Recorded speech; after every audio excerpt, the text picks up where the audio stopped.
Total ৬৪ লক্ষ নাম বাদ, আপাতত ৫৮ লক্ষ নাম বাদ গিয়েছিল, এবার ৬ লক্ষেরও বেশি নাম বাদ গেল।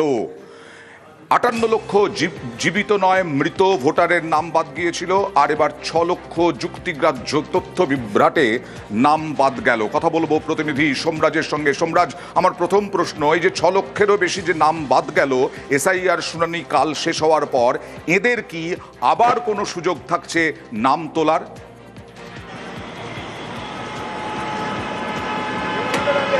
একদমই দেখো, আবেদনের সুযোগ থাকছে।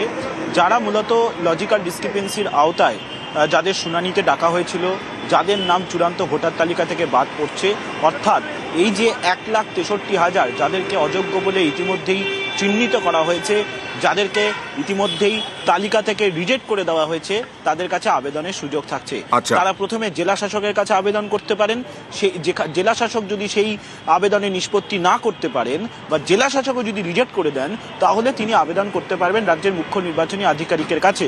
মুখ্য নির্বাচনী আধিকারিক যদি দেখেন যে তার আবেদন যুক্তিযুক্ত, তাহলে সেক্ষেত্রে মুখ্য নির্বাচনী আধিকারিক তাকে তালিকার মধ্যে অন্তর্ভুক্ত করতে পারবেন, কারণ মুখ্য নির্বাচনী আধিকারিকের ক্ষমতা দেওয়া আছে জাতীয় নির্বাচন কমিশনের তরফে।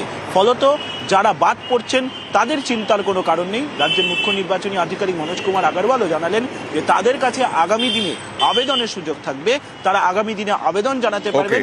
আবেদনের নিরিখে ফের সিদ্ধান্ত নেবে রাজ্যের মুখ্য নির্বাচনী আধিকারিক। এসআইআর শুনানি তো কাল শেষ হয়েছে সোমরাজ, আমার দ্বিতীয় এবং শেষ প্রশ্ন, যে এই ৬৪ লক্ষেই কি সীমাবদ্ধ থাকবে নাকি আরো নাম বাদ পড়ার আশঙ্কা?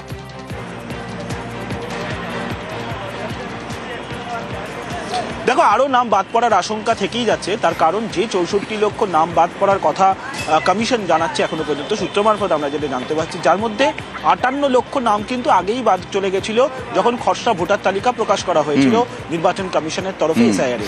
এই খসড়া ভোটার তালিকা প্রকাশের পর দেখা যাচ্ছে অনুপস্থিতির সংখ্যাটাই ৪ লক্ষেরও বেশি, ৪.৫ লক্ষেরও বেশি। আর অবৈধ ভোটার, অর্থাৎ যে সংখ্যাটা শুনানিতে এসে বাদ হলো, সেই সংখ্যাটা হচ্ছে ১,৬৩,০০০ এখনো পর্যন্ত। কেন বলছি এখনো পর্যন্ত? কারণ কমিশন সূত্রে খবর, এখনো পর্যন্ত ৫০ থেকে ৫৫ লক্ষ ডকুমেন্ট যাচাই পর্ব বাকি রয়েছে। শুনানি শেষ হয়েছে কিন্তু স্ক্রুটিনি শেষ হয়নি, অর্থাৎ যেটাকে বলা হচ্ছে ভেরিফিকেশন, সেই ভেরিফিকেশনটা শেষ হয়নি। তাই সেই ভেরিফিকেশন শেষ হবে ২১ তারিখ পর্যন্ত। ২১ তারিখ, এবং তারপরেও কিন্তু চাইলে মুখ্য নির্বাচনী আধিকারিকের দপ্তর ভেরিফিকেশন করতে পারে।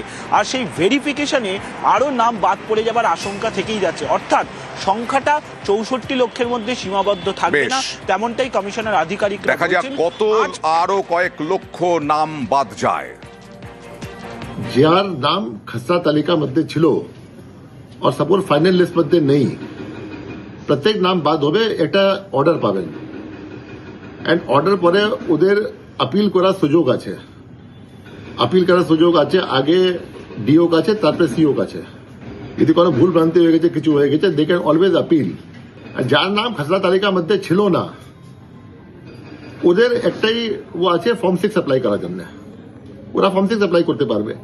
এটাই, this is not the end. আপনার যে ফাইনাল ভোটার লিস্ট হবে, এরপরে যোগ বিযোগ চলবেই। কেউ মারা যাবে, ইয়া কেউ শিফটেড হয়ে যাবে, ইয়া কিছু হবে, ওটা ফর্ম 7 হবে। এই যখন এসআইআর এর শুনানি শেষ, এবার স্ক্রুটিনি চলছে, সেই সময় চন্দ্রকোনায় নর্দমার মধ্যে থেকে একাধিক ভোটার কার্ড পাওয়া গেল, এপিক পাওয়া গেল একাধিক চন্দ্রকোনায়। কথা বলবো প্রতিনিধি সুকান্ত চক্রবর্তীর সঙ্গে। সুকান্ত, এই এপিক কি অ্যাক্টিভ? কি বলা হচ্ছে? কোথা থেকে এলো? কিছু জানা যাচ্ছে কিনা? দেখো দাদা, স্থানীয়রা যেটা বলছেন যে লোকাল, অর্থাৎ চন্দ্রকোনা পৌরসভার ৫ নম্বর ওয়ার্ডের যে গোসাইবাজার এলাকা থেকে উদ্ধার হয়েছে, সেই এলাকারই বেশ কিছু মানুষের নাম রয়েছে এবং সেইগুলো বৈধ বলেই সবাই দাবি করছেন। ঘটনার খবর পেয়ে চন্দ্রকোনা টাউন থানার পুলিশ যায় এবং সব ওই যত ভোটার কার্ড বা এপিক কার্ড যেগুলো পাওয়া গিয়েছিল সব উদ্ধার করে নিয়ে গিয়েছে থানায়। তারা কিন্তু তদন্ত শুরু করেছে। আর এটা নিয়ে কিন্তু বিভিন্ন রাজনৈতিক দল তারা কিন্তু নানা রকম চর্চা শুরু করেছেন। কিন্তু তৃণমূলের পক্ষ থেকে পরিষ্কার জানানো হয়েছে যে পুলিশ যেহেতু সব ভোটার কার্ডগুলি উদ্ধার করেছে, তারা পূর্ণাঙ্গ তদন্ত করবে এবং কোথা থেকে আসলো এই ভোটার কার্ড, কে ব্যবহার করেছিল, তার পুরো রিপোর্টটা তারা দেবে এবং দোষী কেউ যদি থাকে তার পূর্ণ শাস্তির ব্যবস্থা করবে। বাড়ির সামনে পড়েছিল, ট্রেনেতে কি দেখলেন? কিছুই দেখিনি, ওই ভোটার কার্ড পড়ে আছে, লোকে দেখেছে সেটা আমরা দেখতে পাচ্ছি। আবার মানে ভোটের ব্যাগ গাদা ছিল, হ্যাঁ, মানে কে ফেলেছে কি বলেছে কখন দেখলেন? পুলিশ নিয়ে গেল, হ্যাঁ, কি মনে হচ্ছে, কি বলবে, হ্যাঁ, কি মনে হচ্ছে? কি আর মনে হবে, যারা ডুপ্লিকেট কাজ করতো তারা ইয়ে করে ফেলে দিয়ে গেছে, আবার কি। কিছু ভোটার কার্ড সিজ হয়েছে, ওইখান থেকে আমরা প্রশাসনের দ্বারস্থ হয়েছি এবং প্রশাসনের কাছে আমরা দাবি রেখেছি উপযুক্ত তদন্তের সাথে প্রশাসনিক প্রতিক্রিয়া আমরা দাবি করেছি। স্বাভাবিকভাবে উপযুক্ত তদন্ত হোক, এই ভোটার কার্ড কোনখান থেকে এলো, এই ভোটার কার্ড কেনই বা এলো, এবং আমরা বারংবার প্রশাসনের দ্বারস্থ হব এবং প্রশাসনকে বলবো উপযুক্ত তদন্ত করে সঠিক প্রতিক্রিয়া দিতে। এই সাধারণ মানুষের ভোটার কার্ড চুরি করে ছাপ্পা দিয়ে ভোটে জিতে এসেছে। ভোটে ছাপ্পা দেওয়ার জন্য ভোটার কার্ড চুরি, তার সাথে সাথে বিভিন্ন সরকারি প্রকল্পের টাকা আত্মসাৎ করার জন্য বিভিন্ন সাধারণ মানুষের ভোটার কার্ড কেড়ে নেওয়ার অভিজ্ঞতা এই সময়কালে আমাদের তো সকলেরই আছে। আর এটা তৃণমূলের কাজ, তৃণমূল এভাবেই আছে টিকে, এবং ওদের টিকে থাকতে গেলে এছাড়া অন্য কোনো পথ নেই। আমি খবর পেয়েছি 5 নম্বর ওয়ার্ডের ড্রেন থেকে পাওয়া গেছে ভোটার কার্ডগুলো।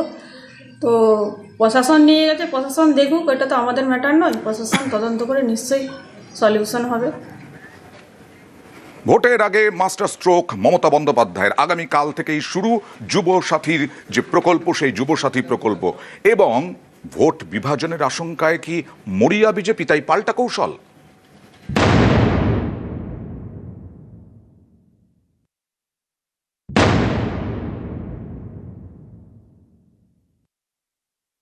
অ্যাসেম্বলি ওয়াইজে 294টা কেন্দ্রে আমরা 294টা ক্যাম্প তৈরি করব। একটা অ্যাসেম্বলিতে একটাই ক্যাম্প হবে, 15 থেকে 26 ছুটির দিনগুলো বাদ দিয়ে, এবং যারা জমা দেবেন তাদেরটা সঙ্গে সঙ্গে তারা রিসিপ্ট পাবেন এবং ডিজিটাইজও করা হবে। রাজ্য সরকারের নতুন প্রকল্প বাংলার যুব সাথী। এপ্রিল থেকেই বেকারদের ভাতা দেবে সরকার। 5ই ফেব্রুয়ারি রাজ্য বাজেটে ঘোষণা করা হয়। রবিবার থেকেই এর জন্য রাজ্য জুড়ে ক্যাম্প শুরু। কর্মসূচির নাম স্বনির্ভর বাংলা। এই ক্যাম্পে বাংলা যুবসাথী, লক্ষ্মীর ভান্ডার সহ 4টি প্রকল্পে আবেদন জানানো যাবে। 2021-এ লক্ষ্মীর ভান্ডার মহিলাদের মন জয় করেছিল বলে মত রাজনৈতিক মহলের। আর 2026-এর ভোটের আগে নতুন প্রকল্প বাংলার যুবসাথী, বেকার ভাতা। অনেকেই মনে করছেন বিধানসভা ভোটের আগে বেকার ভাতা তৃণমূলের ভোট বাক্সে বড় প্রভাব ফেলতে পারে। তা বুঝতে পেরেই কি পাল্টা কৌশল বিজেপির? রবিবার থেকেই চাকরি চায় বাংলা কর্মসূচিতে পদ্ম শিবির। জেলায় জেলায় করা হবে ফর্ম বিলি। এটাও করবে চাকরি চায়। দলে দলে ধপবাজ ফেরেববাজ 420 তৃণমূল সরকারের ফর্ম ফিল আপ করবেন, আমাদের কোনো আপত্তি নেই। এটাও করবেন, চাকরি চায় বাংলা। 2,15,00,000 বেকার। মাধ্যমিক পাশ করা বেকারদের ভাতা দেবে রাজ্য সরকার। মাধ্যমিক পাশ করা 21 থেকে 40 বছর বয়সী বেকারদের মাসে 1,500 টাকা করে দেওয়া হবে। স্কলারশিপ ছাড়া অন্য কোনো সামাজিক প্রকল্পের সুবিধা পান না এরকম বেকারই এই ভাতা পাবেন। পর্যবেক্ষকদের একাংশের মতে এটা সামাজিকভাবে যেমন গুরুত্বপূর্ণ তেমনি রাজনৈতিকভাবেও। কারণ লক্ষ্মীর ভান্ডার মহিলাদের মন জয় করেছে।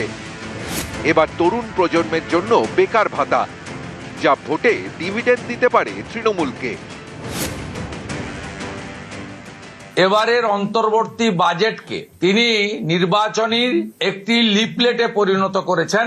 আজকের দিনে সব অনলাইন হয়ে যাওয়ার পরে কেন লক্ষ লক্ষ যুবককে কালকে থেকে আপনাকে রাস্তায় নামাতে হবে? যে যেখানে পারেন দলে দলে যান ফর্ম ফিল আপ করতে, এবং সেখানে পশ্চিমবঙ্গ প্রদেশ যুব মোর্চার পোস্টকার্ড এটাও ফিল আপ করে দিয়ে আসবেন। চাকরি চায় বাংলা।